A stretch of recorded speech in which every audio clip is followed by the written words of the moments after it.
आज के दिन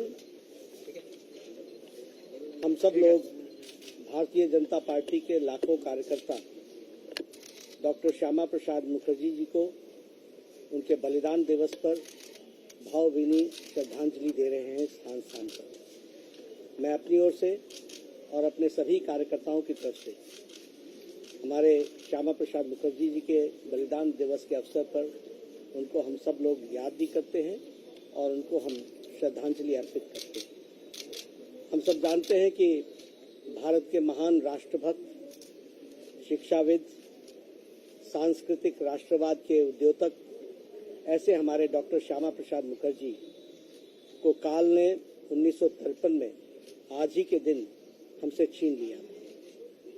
हम सब यह भी जानते हैं कि डॉक्टर श्यामा प्रसाद मुखर्जी बहुत ही बहुआयामी प्रतिभा के मालिक थे और उनकी प्रतिभा से हम सब लोग भली भांति परिचित हैं। एक राष्ट्रभक्त, शिक्षाविद, 1901 को उनका जन्म हुआ और 33 वर्ष की उम्र में वह कलकत्ता विश्वविद्यालय के वाइस चांसलर बन गए। बहुत ही अल्प आयु में वो वाइस चांसलर बने। उनकी विद्वता का यह सबसे बड़ा परिचय है और बहुत जल्द वाइस चांसलरशिप पूरी करने के पश्चात वह बंगाल के, यूनाइटेड बंगाल के विधानसभा के सदस्य भी बने। बाद में उन्होंने विचार को ध्यान में रखते हुए विधानसभा से त्यागपत्र देकर फिर से इंडिपेंडेंट चुनाव लड़ा और वह बंगाल के वित्त मंत्री भी रहे। उन्होंने बंगाल में, आज जो ये बंगाल है इसके स्वरूप में, उस समय ये पूरा बंगाल पाकिस्तान में जाने की स्थिति में आ रहा था, उसको उन्होंने बचाने का काम किया और आज जो हम पश्चिम बंगाल देखते हैं यह उनकी ही देन है जिस कारण से हमें वह बंगाल मिल सका। वह नेहरू कैबिनेट के मंत्री भी रहे, प्रथम नेहरू के कैबिनेट के मंत्री रहे। विचारों के कारण उन्होंने नेहरू जी के कैबिनेट से इस्तीफा दिया। एक इंडस्ट्री मिनिस्टर के रूप में उन्होंने बहुत अच्छा काम किया और औद्योगिक नीति की एक तरीके से नींव रखी, लेकिन हम सब जानते हैं कि विचार के कारण पद को छोड़ते हुए उन्होंने जनसंघ की स्थापना की और उस समय नेहरू की जो तुष्टीकरण की नीति थी उससे वह दुखी होकर के उन्होंने भारतीय जनसंघ को स्थापित करते हुए देश को मजबूत और अखंड रखने के लिए अपनी लड़ाई लड़ी।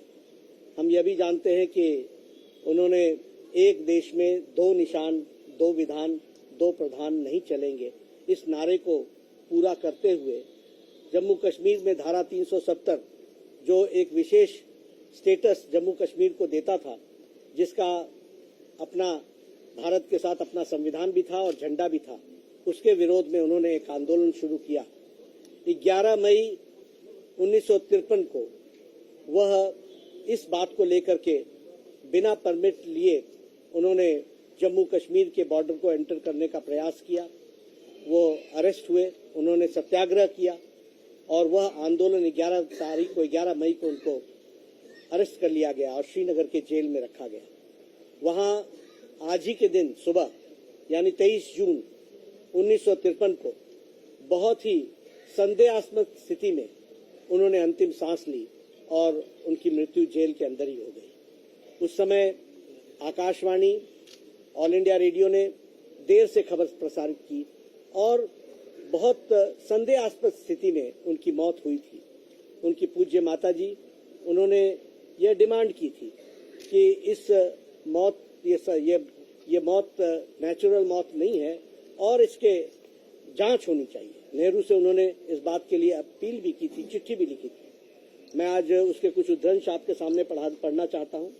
उन्होंने कहा, माता जी ने, योग माया देवी ने, जो श्यामा प्रसाद मुखर्जी जी की पूज्य माता जी थी, उन्होंने लिखा, मैं तुम्हारी सफाई नहीं चाहती। ये वो जवाहरलाल नेहरू जी को लिख रही है। मैं तुम्हारी सफाई नहीं चाहती, जांच चाहती हूँ।